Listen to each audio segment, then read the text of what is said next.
നമുക്ക് മറ്റുള്ളവരോടുള്ള സ്നേഹം ഒരിക്കലും മനസ്സിൽ മാത്രമാക്കി ഒതുക്കി വെക്കരുത്.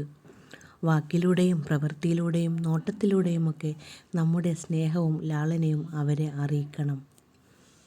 എങ്കിൽ മാത്രമേ അവർക്കത് മനസ്സിലാക്കാനും നമ്മെ തിരിച്ചു സ്നേഹിക്കാനും കഴിയുകയുള്ളൂ. അങ്ങോട്ടും ഇങ്ങോട്ടും സ്നേഹിക്കുമ്പോഴാണ് ആ ബന്ധത്തിന് കെട്ടുറപ്പുണ്ടാവുന്നത്. അത് ഭാര്യാഭർത്താക്കന്മാർക്കിടയിലാണെങ്കിലും കുടുംബത്തിലായാലും സുഹൃത്തുക്കൾക്കിടയിലായാലും. മറ്റുള്ളവർക്ക് വേണ്ടിയാണ് നമ്മൾ നമ്മളെ എപ്പോഴും മറന്നു പോകുന്നത്. പിന്നീട് ആരുമില്ലാതാവുമ്പോഴായിരിക്കും മറന്നുപോയ നമ്മളെ നമ്മൾ ഓർക്കുന്നത്. അപ്പോഴേക്കും തിരിച്ചെടുക്കാൻ ആവാത്ത വിധം ആ പഴയ നമ്മൾ നഷ്ടമായിട്ടുണ്ടാവും. നിങ്ങൾ ദിവസവും ചെയ്യുന്ന കാര്യങ്ങളിൽ എന്തെങ്കിലും ഒരു മാറ്റം കൊണ്ടുവരുന്നതുവരെ നിങ്ങളുടെ ജീവിതത്തിൽ ഒരിക്കലും മാറ്റമുണ്ടാവില്ല. നിങ്ങളുടെ വിജയത്തിൻ്റെ രഹസ്യം നിങ്ങളുടെ ദിനചര്യയിലാണ്.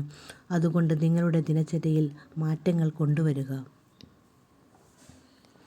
ആരെങ്കിലും നമ്മെ അവഗണിക്കുകയോ അകന്നു പോവുകയോ ചെയ്താൽ ജീവിതം തീർന്നു എന്ന് കരുതരുത്.